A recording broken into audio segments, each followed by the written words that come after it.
Baik, mudah-mudahan hari ini kita bisa belajar sesuai dengan yang diharapkan.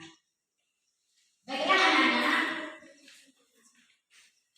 untuk hari ini sebelum pelajaran dimulai, terlebih dahulu dipimpin doa yang dipimpin oleh ketua kelas. Silakan ketua kelas dipimpin doanya.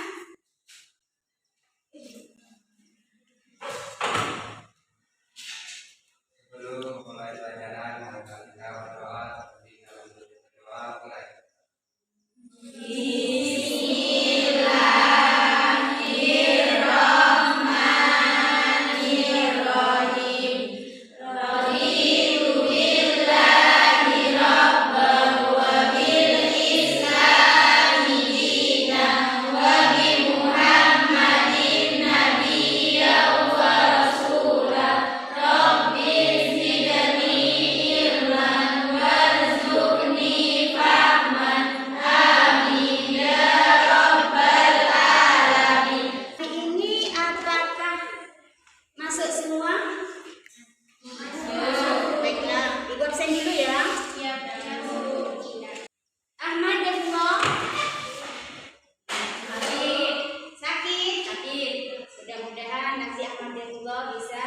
Sembuh dan beraktivitas lagi, belajar bersama di tengah-tengah kita.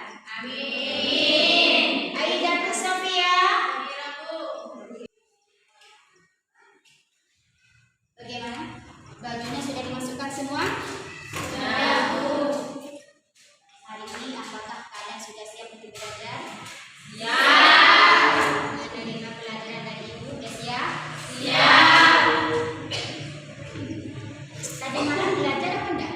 Alhamdulillah kalian belajar semua. Baiklah, kalian memang anak-anak hebat, perlu dibanggakan, ya kan? Ya.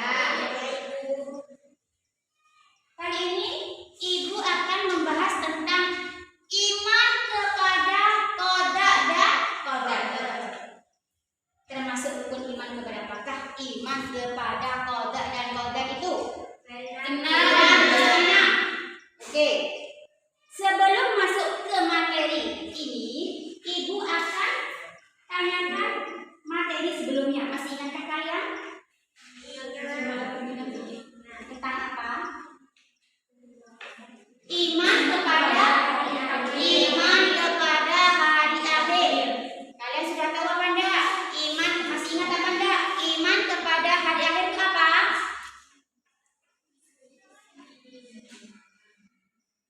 Coba Diana. Ya, hancurnya alam semesta beserta isinya atas kehendak Allah. Kemarin juga saya sudah menyebutkan hari-hari itu dibagi menjadi berapa? Dua. Ya kan? Apa saja? Yaman Sugro dan Yaman Kubro. Ya, Yaman Sugro itu seperti apa, Nak? Yaman Sugro itu yang seperti apa? Masih ingat? Terjadinya bencana alam seperti gempa bumi, gunung meletus, tsunami. Ya. Yaman Kubro. Hancurnya alam semesta beserta isinya. Hancurnya alam semesta beserta isinya. Kalau saya tanyakan, iman kepada hari akhir itu termasuk rukun iman yang berapa? Yang kelima. Baiklah, sekarang kita akan membahas tentang iman kepada qada dan qadar. Kalau saya tanya, iman itu apa ya? Iman itu apa? Percaya dengan meyakini di dalam hati, ya kan? Dilakukan dengan perbuatan, ya kan? Diucapkan dengan lisan atau perkataan, dikirakan dengan jari. Itu yang namanya iman. Kalau kita iman kepada qada dan qadar, artinya gimana? Iman kepada qada. Siapa yang tahu?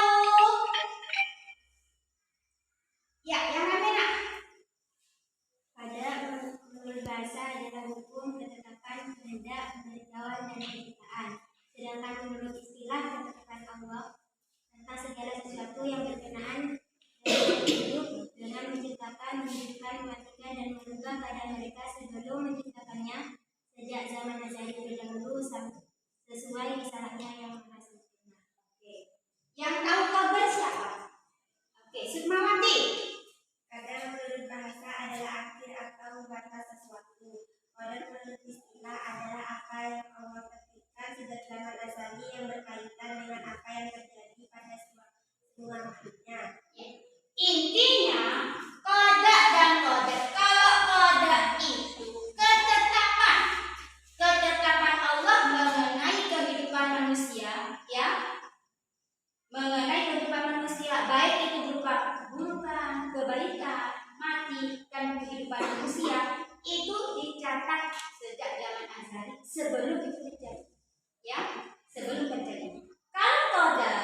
berikut ini.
Baiklah anak-anak, dari video yang kalian amati tadi, itu coba sekarang kalian bentuk kelompok yang sudah ibu beri kemarin ya, yang sudah ibu gabungkan kemarin.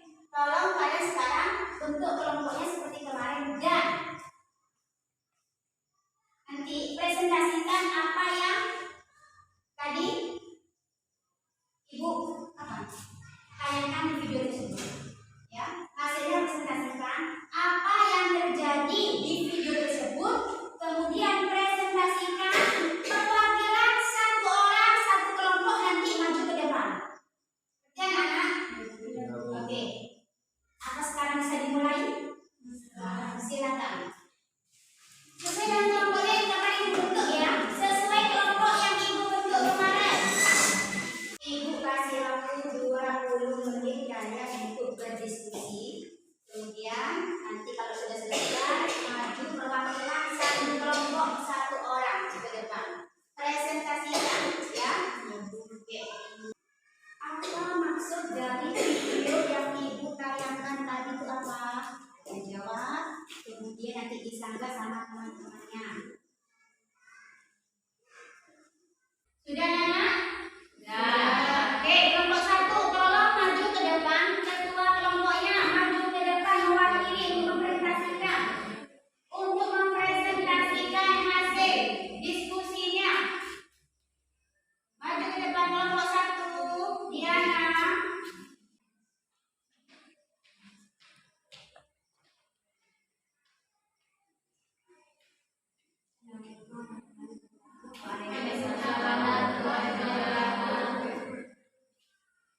Saya adalah pelajar yang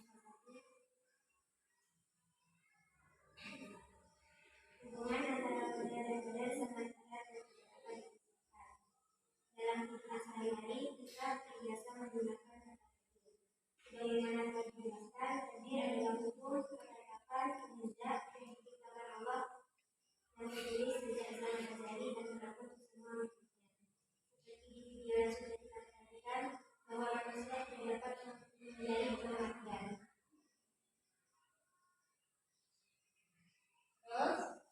Tadi yang tidak terlepas dari iman dan takwa yang sudah dilakukan oleh Allah. Seperti kematian, dalam hal sudah menjadi bagian dari setiap manusia yang tidak dapat diubah dengan cara apapun. Di dalam sejarah ini, setiap benda bergerak menuju Allah. Artinya segala sesuatu berjalan menuju hukum, ketetapan, aturan, kehendak, sifat, akibat, dan aturan kehidupan hidup. Yang dari saya, Waalaikumsalam warahmatullahi wabarakatuh. Kelompok dua, Nur Cahyani.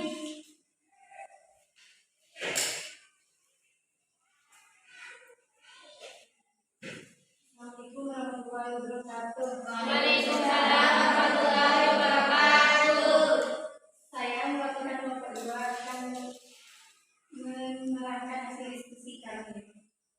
Bisa kita lihat dari video tersebut bahwasannya seseorang yang menyukai jam dan batu dalam hidupnya, tanpa ia sangka ia mengalami kecelakaan dan masuk ke dalam dimensi waktu, di mana ia berharap bahwa dimensi waktu ini bisa menyelamatkannya dari kecelakaan tersebut.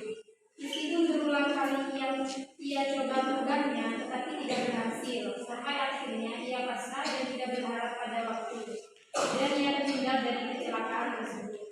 Namun dia bercerita, ia tersambar petir dan disadarkan dia kembali pada waktu sebenarnya. Dapat dipahami bahwa seseorang yang menghargai waktu saja masih berharap ia bisa mengubah 15 menit dalam hidupnya. Itu memperbaikinya.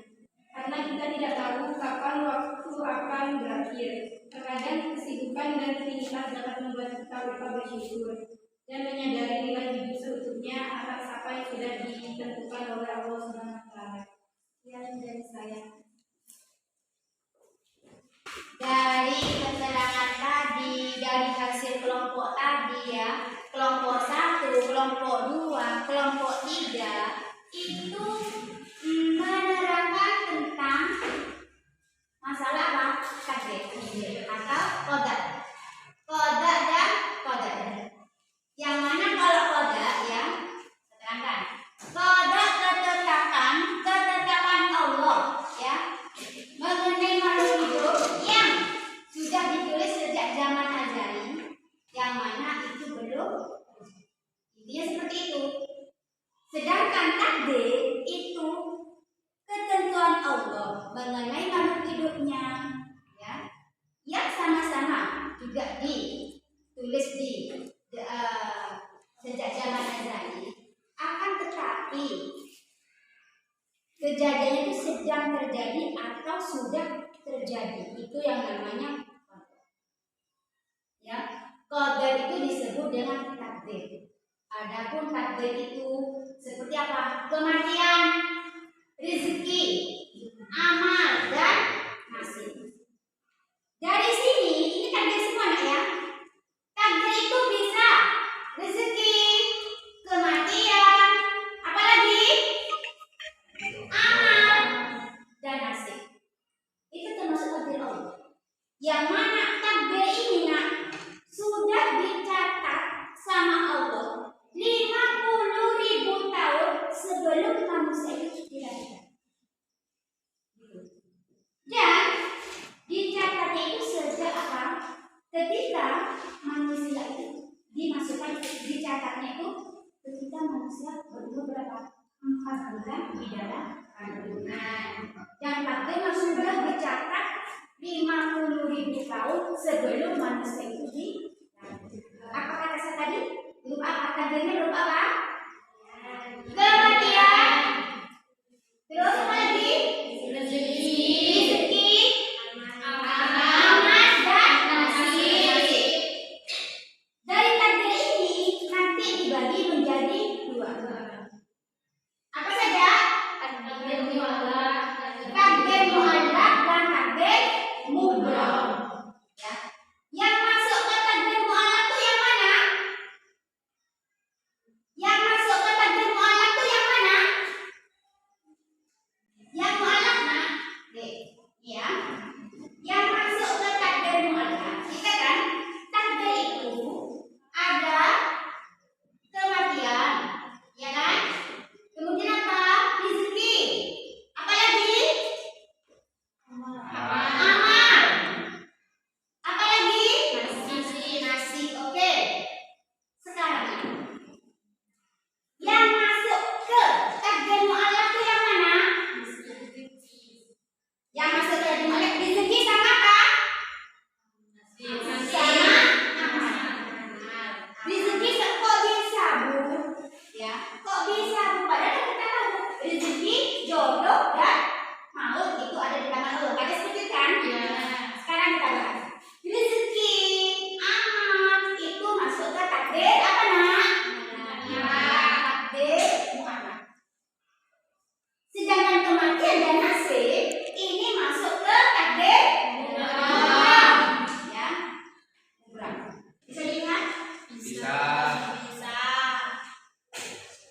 Coba itu. Gambar nomor 1 menunjukkan apa? Siapa yang bisa? Gambar nomor 1 menunjukkan apa? Oke, nah kalian menunjukkan kanan, kemudian alasannya apa? Takdir apa itu? Oke, yang nomor 1. Siapa yang bisa? Ya, oke. Dewi Murjani.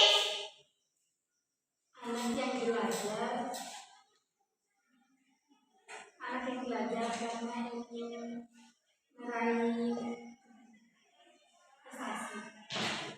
meraih prestasi. Meraih cita-citanya. Ya, oke. Dia rajin belajar untuk meraih cita-citanya. Dia belajar lahir batin, disertai dengan belajar. Dia nak optimis. Saya harus bisa belajar. Saya harus bisa merubah. Ya,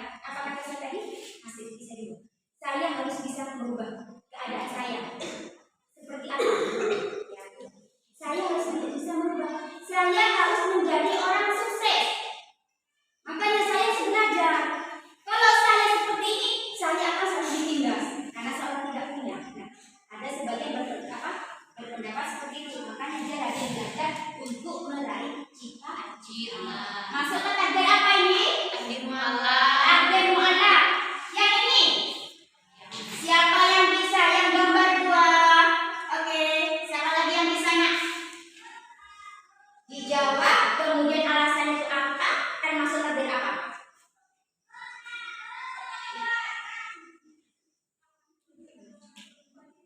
Yang bisa dijawab? Hadi? Termasuk takdir apa ini Hadi? Takdir mubroh.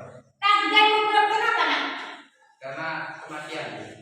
Kematian kan suatu yang sudah ditetapkan dari sebelumnya. Tidak bisa? Tidak bisa dirubah. Tidak bisa diubah. Oke, bagus jawaban kalian. Oke, jawabannya ini bagus. Ini yang nomor 3. Takdir apa? Siapa yang bisa? Mubroh. Takdir apa nak? Mubroh. Kenapa? Bencana. Karena terjadi bencana alam itu tidak dapat diduga, ya kan? Kapanpun bisa datang. Baru-baru ini terjadi apa nak? Gempa. Di mana? Di Cianjur, di daerah Cianjur. Itu semua merupakan takdir. Ini takdir apa? Mubroh. Ya, kenapa kelahiran itu tidak bisa? Istilahnya orang yang bisa melahirkan tidak bisa. Dalam artian kata, saya akan melahirkan dalam artian kata, bukan Allah. Maksudnya ya istilah ya. Saya akan melakukan ini dengan ketentuan saya. Tidak. Kenapa? Kalau masalah kelahiran itu dari Allah. Saya akan membagikan tugas buat kalian.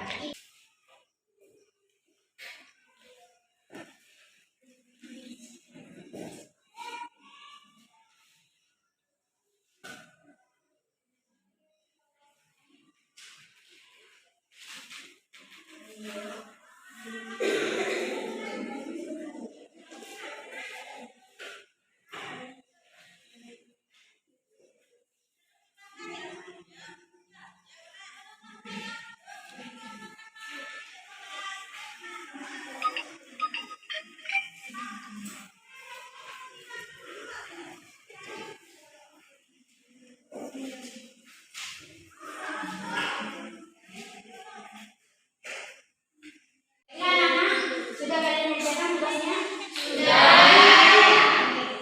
Kita kumpulkan ya. Kelompok yuk. Perorangan, bukan kelompok ya. Perorangan.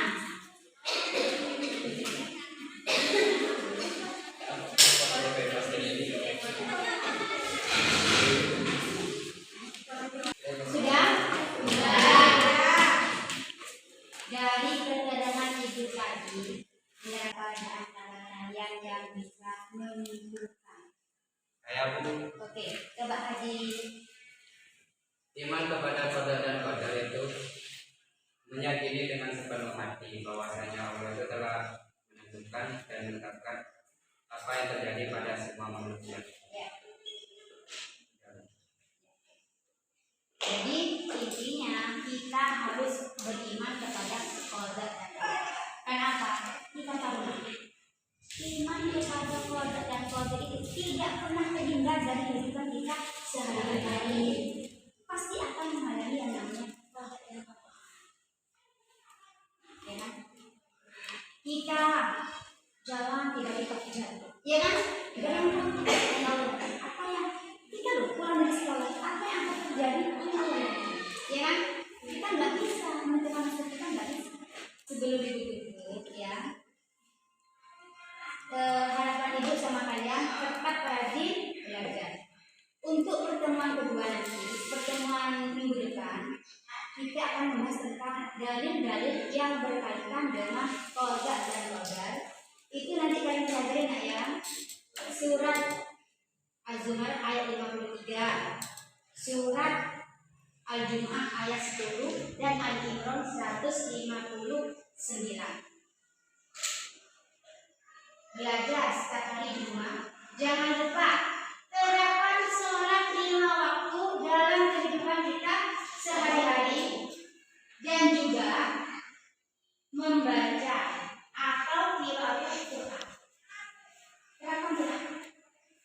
supaya kita dapat apa? Barokahnya membaca Al-Quran. Kenapa?